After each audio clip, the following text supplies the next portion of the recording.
Hey guys, welcome to Joe Knows, and I'm glad to be here. Man, it's morning time and it's just mild, and I've only got bit by one mosquito so far. So far today is a good day, and I want to welcome you to Joe Knows. I'm doing a little series called Against the Grain, and what we're talking about is paradoxes in the Bible. And I want to start out by telling you just a little story. Uh, that about my daughter Brianna, and it illustrates the fact that we really don't like to let go of our things, the things that belong to us. I remember when my daughter was about, I'm gonna guess she was about 5, maybe 6, and she had begun to lose her teeth, and she had a loose one. And Brianna had this thing where she wanted me to save her teeth. We would do the little thing where we give her money. I don't think I ever told her it was a tooth fairy, but I certainly would give her money for her teeth. But she wanted to hang on to them and to keep them. So, in fact, in the house, in the back of one of my drawers, I have a little vial with all of her teeth. Well, I shouldn't say all of them because there was a night that we had gone out to eat as a family. We were in Kentucky Fried Chicken, and I had ordered some food and was back up getting the rest of it, and I began to hear my daughter in the restaurant scream. And she was frantic, and it seems that she had bit into the chicken and the tooth came out, but unbeknownst to her, she swallowed the tooth. And my daughter was really upset because she wanted to hang on to that tooth. Now, it wasn't going to be in the mouth anymore, but she wasn't ready to give it up. And she was just really out of control, crying and upset. And I remember once I figured out what happened, I just began to whisper, calm her down. I said, Bree, uh, I know you can't see the tooth right now, but there's still hope. We may be able to find the tooth. Now, I'm not going to go into detail, but I explained to her that at some point, probably on the next day, that we would be able to do a search and rescue for the tooth. And I meant to have her mother do it wearing gloves. But I explained to my daughter what we would do, and my daughter took it upon herself to search for the tooth when the opportunity arose.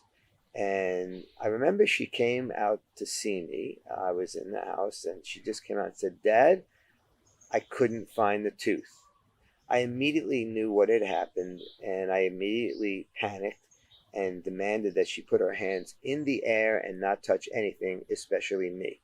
Now, long story short, I have all of Brianna's teeth except for that one because we never found that tooth. Not really sure where it went, and I'm not really concerned at this point. But we've been talking about this idea of against the grain.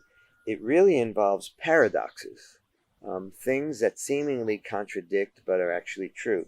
Paradoxes in the Bible, and I want to read one to you here, and it's from Matthew chapter 16, verse 25. Listen to this. It's a paradox, and to live according to this, you're going to have to go against the grain. It says, For whoever wants to save their life will lose it, but whoever loses their life for me, and Jesus was speaking, whoever has a willingness to lose their life for Jesus will actually find it. So, what Jesus is telling us here is that if you want to save your life, if you try and hang on to things, the things you try and hang on to, you lose, but the things that you let go of, you actually find. And this is a paradox. It doesn't make a lot of sense until you put on your spiritual ears and your spiritual eyes, and you begin to realize that things in life we're meant to possess them, but they are not meant to possess us. So I want to kind of give you another little object lesson illustration here. And there's something in this beautiful vase that we would say is of value. I was hoping I had a $100 bill. The only cash I had around me was a 5. But here it is, and it has value. And a lot of times we chase after things. We want them, and we grab for them, and we don't want to let them go. So if I slide my hand in this vase, I can get my hand in it. But now if I reach down and try and hang on to this money that's in there, and I have to wrap my hand around it. And when I wrap my hand around it, I can't get my hand out. So in a sense, by trying to hold on to this money, I actually end up trapped. And as long as I try to hang on to this, then I'll never be able to be free and get my hand out. So the only way for me to get my hand out of it would be kind of hard to live. Imagine trying to do dental floss at night with a vase on your hand. Imagine trying to drive with a vase on your hand. There's a lot of things you can't do when you're trying to hang on to things. And here's what Jesus was saying. He's saying, if you try and save your life, then you're going to lose it because you're going to be owned by the thing you're trying to hold on to.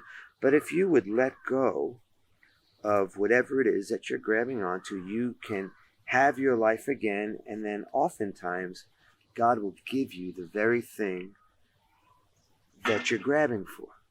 You see, in life, trying to hang on to anything is going to put us in a place of slavery.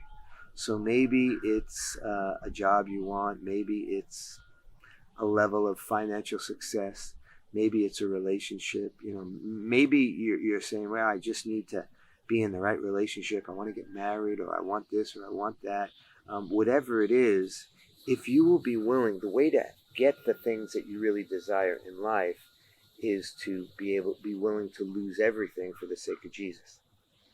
And when you let go of things, often God will give them back to you, but now they don't own you, you actually own them.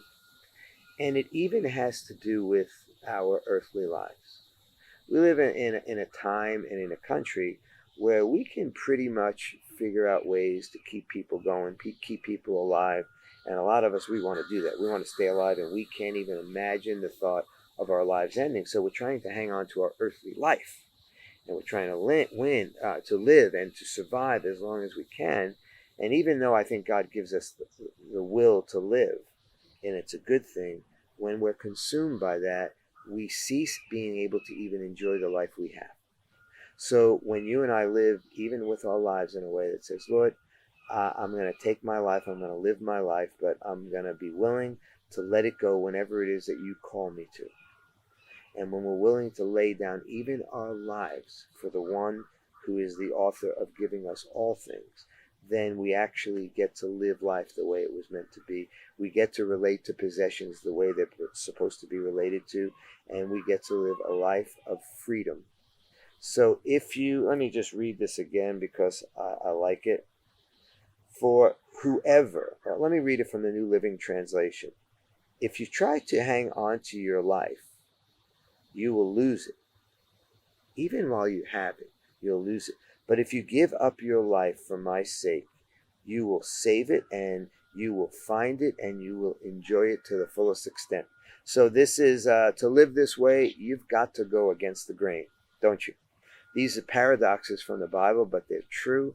They are truth, and you can live your life based on them. So I hope you'll go against the grain in this one. Let's let go of everything, and let's do anything that the Lord asks us to do, and the things that he leaves in our hands, the things that we don't grab for it, but we let it come to us. And when it does, we enjoy it to the full, but always having a willingness to let it go, because true life is found in Christ, not in the things of life. I hope this is helpful. We'll talk next time as we continue our series, Going Against the Grain. God bless you.